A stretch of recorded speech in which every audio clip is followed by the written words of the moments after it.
പാവപ്പെട്ട ഗസയുടെ തെരുവീഥികളിലേക്ക് ഞാനും നിങ്ങളും ഒന്ന് കണ്ണോടിക്കുമ്പോൾ എത്ര പിഞ്ചോമനകളാണ് ഓരോ നിമിഷവും വെടിയുണ്ടകൾക്കിരയാവുന്നത്. പ്രതിയടയുന്നവരുടെ അക്കക്കണക്കുകൾക്കപ്പുറം അംഗവിച്ഛേദം സംഭവിച്ച ആയിരങ്ങളുടെ ആർത്തനാദങ്ങൾ ആരെങ്കിലും അറിയുന്നുണ്ടോ? നിലംപരിശായ ഭവനങ്ങളിൽ നിന്നും പ്രാണരക്ഷാർത്ഥം അഭയാർത്ഥി ക്യാമ്പുകളിലെത്തി നരകതുല്യമായ ജീവിതം നയിക്കുന്നവർ, അന്നവും അറിവും മുറിവിനുള്ള മരുന്ന് നിഷേധിക്കപ്പെട്ട് തെരുവിലലയുന്ന ബാല്യകുമാരങ്ങൾ, യുദ്ധങ്ങൾ ബാക്കി വയ്ക്കുന്ന നഷ്ടങ്ങളുടെ കണക്കിൽ മുഖ്യമാണ് ഭക്ഷ്യക്ഷാമം.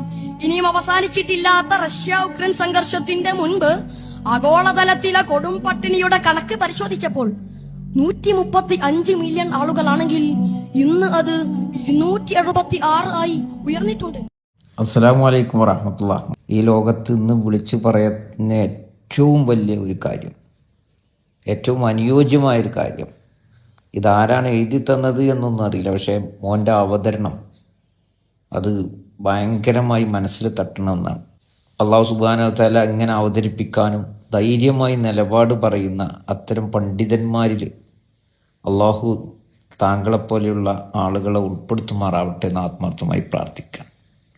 അത്രമേൽ ഹൃദയത്തിലേക്ക് നിങ്ങളുടെ വാക്കുകൾ കയറുന്നുണ്ട്. കേവലം ഒരു പ്രസംഗം എന്നതിനേക്കാൾ അപ്പുറത്തേക്ക് ആ പ്രസംഗത്തെ ആളുകളുടെ മനസ്സിലേക്ക് ഇങ്ങോട്ട് ഉൾക്കൊള്ളാക്കുന്ന രീതിയിൽ അവതരിപ്പിക്കുക എന്ന് പറഞ്ഞാലേ അത് അള്ളാഹു കനിഞ്ഞ് നൽകിയ അനുഗ്രഹമാണ്. അള്ളാഹുവിനോട് നന്ദി ചെയ്യുക, നിലപാടിൽ ഉറച്ചു നിന്നുകൊണ്ട് തന്നെ സംസാരിക്കാനും ഒരുപാട് അറിവുണ്ടാകാനും ഒക്കെ അള്ളാഹു തൗഫീഖ് നൽകുമാറാവട്ടെ. അസ്സലാമു അലൈക്കും.